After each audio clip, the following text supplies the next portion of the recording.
E aí, pessoal? Bem-vindos a mais um Conversas Impossíveis. Eu, Aristóteles, que fui mentor de Alexandre, o Grande, e estudei a fundo 158 constituições, garanto a você, o poder não é o que parece. Hoje, você vai descobrir o segredo mais sujo do poder. O que os líderes fazem quando as câmeras estão desligadas. A gente vai dar um salto no tempo, do Liceu de Atenas para a Florença renascentista. Vim encontrar um cara que ousou expor o poder sem maquiagem moral. Um pensador que não escreveu sobre reis ideais, mas sobre como os líderes reais agem. Recebo hoje Niccolò Machiavelli, o florentino que ensinou príncipes a governar e que, de quebra, nos ensinou a desconfiar de quem está no poder. Mas antes de a gente mergulhar, ouvinte, eu te pergunto, na vida real, você prefere ser justo ou eficaz? Pensa nisso? Deixa a sua resposta nos comentários. E, por favor, não minta para você mesmo. Ah, Aristóteles, se você soubesse o quanto foi difícil chegar aqui.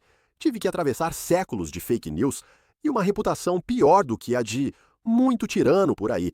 Mas é um prazer estar diante daquele que acreditava que a política podia ser uma ciência da virtude, E você acredita que ela seja o quê, Maquiavel? uma arte do possível. E convenhamos, o possível raramente é virtuoso. Mas vamos lá, me desafia. Estou pronto. Beleza, vamos começar pelo básico. Para mim, o poder é um meio para o bem comum. A polis existe para que a gente consiga realizar nossa natureza racional. Sem virtude, o poder vira tirania. E sem poder, Aristóteles, a virtude é impotência. O governante pode sonhar com o bem, mas se ele não souber enfrentar o mal, vai virar almoço para os lobos. É simples assim. Você confunde prudência com cinismo, Maquiavel. A política exige razão prática, afronesis, não apenas esperteza. Mas a Froneses do seu tempo era para sábios, a minha é para sobreviventes. O príncipe virtuoso é aquele que vive o suficiente para praticar sua virtude. O que adianta ser justo e perder o trono? Então você não acredita em justiça? Acredito no equilíbrio de forças. A justiça é uma palavra linda, mas fraca quando o poder está na mesa. Os homens não são bons por natureza. E quem governa tem que ver eles como são, não como a gente gostaria que fossem. E é exatamente por isso que a sua virtude é diferente da minha virtude.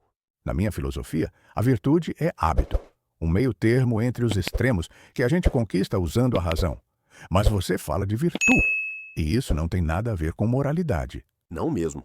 A virtude que eu defendo é energia, audácia, engenho. Não é moral, é eficaz. O príncipe com virtude não é o mais justo, é o mais capaz de manter o poder.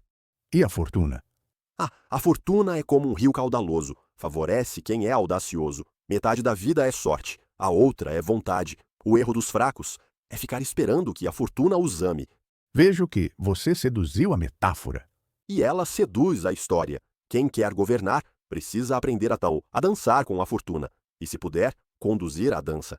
Mas para conduzir, você precisa saber como o povo pensa. E é aí que você erra.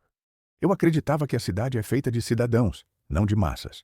Que o povo deve participar da deliberação, porque só assim ele forma o caráter político. E eu aprendi que o povo, quando não tem medo, devora o príncipe. A multidão ama e odeia com a mesma intensidade. Por isso, o bom governante precisa ser amado ou temido, de preferência, os dois. Mas se tiver que escolher, é melhor ser temido. Mas o temor destrói a amizade política. A filha. E a amizade destrói a autoridade. A multidão respeita o poder, não a bondade. Governar é domar paixões coletivas, e às vezes você precisa rugir como um leão. E para rugir, você precisa dominar o jogo da aparência. Você precisa parecer o que não é. Você defende que é mais seguro parecer virtuoso do que ser. Mas isso não é trair a própria alma? Talvez, mas a alma não governa exércitos. As aparências movem o mundo, a verdade, raramente. Um governante que quer sobreviver tem que aprender a disfarçar virtudes e esconder vícios. Isso é pura retórica sofística. Não, é a anatomia do poder. O leão mata pela força, a raposa pela astúcia. O príncipe sábio é os dois. Senão, ele é caçado. Então você prefere governar pelo medo do que pela confiança. Eu prefiro governar. E só depois a gente discute o método. O resultado é o que importa, Sr. Aristóteles. O resultado é salvar o Estado. O que você faria para salvar o seu? O Estado, para mim, é a comunidade perfeita. Existe para o bem de todos. Sem justiça, não existe polis. Você vê o Estado como um corpo moral. Eu o vejo como um corpo vivo. Ele respira, adoece, sangra. E o governante é um médico e precisa curar com remédios amargos. Mas o remédio pode matar o paciente. E a omissão o mata mais rápido. Às vezes, você precisa de um mal temporário para evitar o colapso permanente. Essa é a tragédia do poder. E essa tragédia nos leva ao dilema central. O que é ético quando a sobrevivência do Estado está em jogo? Minha ética é universal. Ações boas são boas em si mesmas. Você relativiza o bem conforme a conveniência, Maquiavel. Você diz que o homem busca o bem até que o mal lhe traga vantagem. Eu não relativizo, eu contextualizo. O bem político é o que preserva o Estado. O governante deve ser julgado pelos resultados, não pelas intenções. O homem é grato enquanto convém e fiel enquanto teme. Os tiranos fracassam quando se tornam odiados. Os sábios governam quando entendem que o bem absoluto é impraticável. Mas isso é o caminho da tirania, Maquiavel. O poder sem freios morais enlouquece. É o caminho da realidade. O sem poder, a ética, é só literatura. Eu vivi em um império de intrigas. A natureza humana não mudou desde a Grécia, só se sofisticou.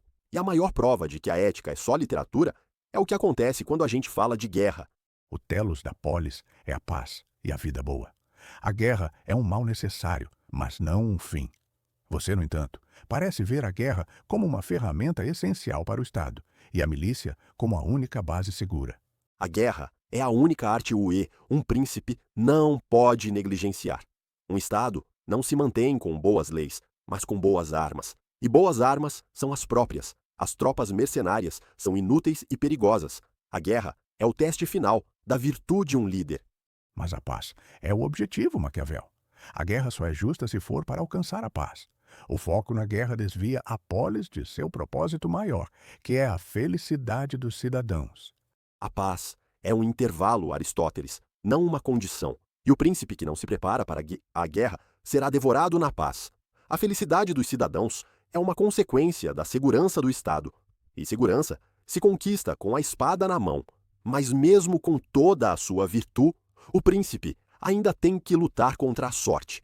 No meu tempo, o acaso era obra dos deuses. No seu, é culpa da fortuna. Mas você ainda crê na sorte? A fortuna governa metade da vida. A outra é nossa. Os prudentes a respeitam. Os audaciosos a conquistam. Quem espera o favor do destino, morre esperando. E quem desafia o destino pode cair? Sim, mas cair tentando é mais digno do que viver ajoelhado. O erro da sua filosofia é dar poder demais ao que não podemos controlar. Sem poder, a ética é só literatura. E essa literatura é o que a história vai julgar. O que vai sobrar do nosso legado. Você escreveu para os príncipes, eu para os homens livres. No fim, o que ficou? Um espelho incômodo. Os poderosos me odeiam porque eu os descrevi. Os fracos me condenam porque eu os entendi. Mas todos me leem. E isso já é vitória. E você acredita que a humanidade aprendeu algo? Aprendeu a disfarçar melhor. Se você olhasse o mundo moderno, o que diria? Que as coroas mudaram de cabeça, mas não de peso. Que os príncipes agora têm eleitores em vez de súditos. E os manipulam com sorrisos, não com espadas. E o povo? O povo acredita ser livre, porque escolhe quem o engana. Mas a política continua sendo arte de persuadir, não de educar. Então ainda precisamos de filósofos? Sim, mas filósofos que conheçam o preço do vinho e o humor das massas. E é exatamente isso que a gente vai fechar agora, Aristóteles. Qual é a sabedoria final desse nosso papo? Hoje falamos de poder, fortuna, virtude e miséria humana. Talvez a gente esteja mais próximo do que parece, Maquiavel. Concordo. Nós dois buscamos entender o homem. Eu no palácio, você na praça. Nós dois amamos a verdade, mas por caminhos opostos. Você pela luz da razão, eu pela sombra da experiência. Então a sabedoria é isso, entender que a virtude e o poder sozinhos se corrompem, mas juntos podem criar algo digno. E se me permite, mestre, quem quiser governar bem deve ler Aristóteles para aprender o ideal e Maquiavel para sobreviver à realidade. E você, ouvinte, se tivesse poder nas mãos, escolheria ser amado ou temido? Responda nos comentários. E se você quer entender como a política moderna usa esses truques de Maquiavel para manipular a sua vida, se inscreve no canal. A gente vai continuar desvendando esses jogos de poder nos próximos episódios. E lembre-se, todo governante nasce de um cidadão, e todo cidadão carrega um pequeno príncipe dentro de si.